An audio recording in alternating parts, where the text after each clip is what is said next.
Can a machine act intelligently? Can it solve any problems that a person would solve by thinking? Are human intelligence and machine intelligence the same? Is the human brain essentially a computer? Can a machine have a mind, mental states, and consciousness in the same way that a human being can? Can it feel how things are?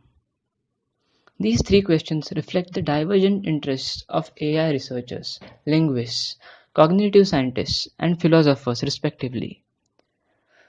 The scientific answers to these questions depend on the definition of intelligence and consciousness, and exactly which machines are under discussion.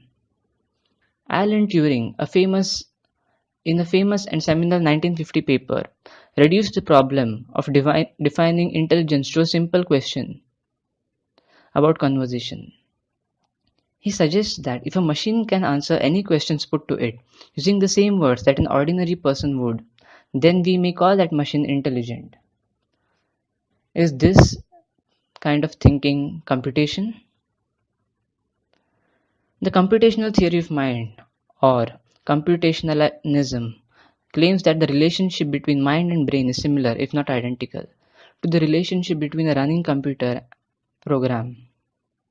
The idea has philosophical roots in Hobbes, who claimed reasoning was nothing more than reckoning; Leibniz, who attempted to create a logical calculus of all human ideas; Hume, who thought perception could be reduced to atomic impressions; and Ivan Kant, who analyzed all experience as controlled by formal rules.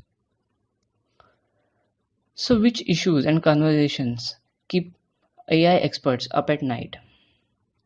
Unemployment. What happens after the end of jobs? The hierarchy of labor is concerned primarily with automation, as we have invented ways to automate jobs. We could create room for people to assume more complex roles, moving from physical work that dominated the pre industrial globe to the cognitive labor that characterizes strategic and administrative work in a globalized society. Inequality. How do we distribute the wealth created by machines?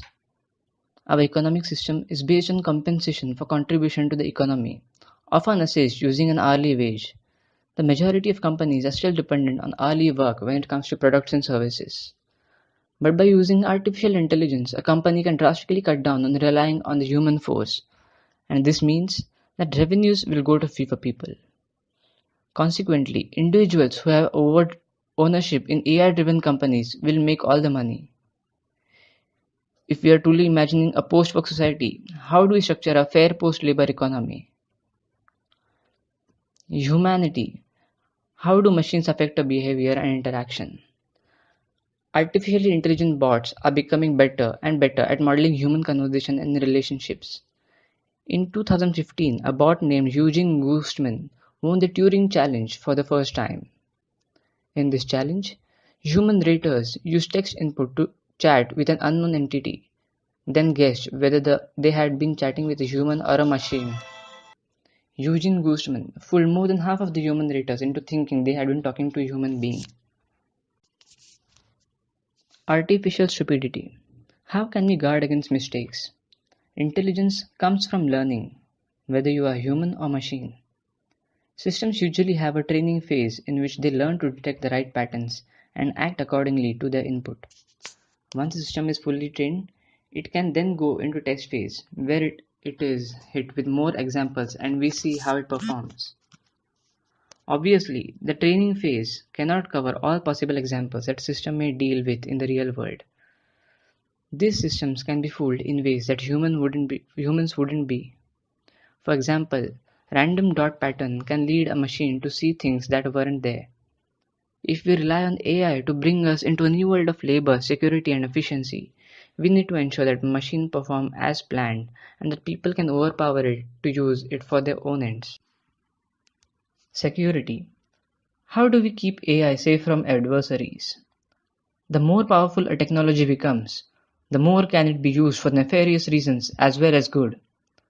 This applies not only to robots produced to replace human soldiers or autonomous weapons, but to AI systems that can cause damage if used maliciously. Because these fights won't be fought on the battleground only, cybersecurity will become even more important. After all, we are dealing with a system that is faster and more capable than us by orders of magnitude. Evil genies. How do we protect against unintended consequences? It's not just adversaries we have to worry about. What if artificial intelligence itself turned against us? This doesn't mean by turning evil in the way a human might, or the way AI disasters are depicted in Hollywood movies. Rather, we can imagine an advanced AI system as a genie in a bottle that can fulfill wishes, but with terrible unforeseen consequences. In the case of a machine, there is unlikely to be malice at play, only a lack of understanding of the full context in which the wish was made.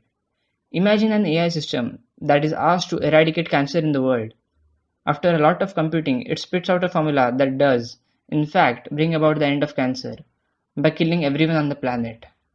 The computer would have achieved its goal of no more cancer very efficiently, but not in the way humans intended it. Singularity. How do we stay in control of complex intelligent systems?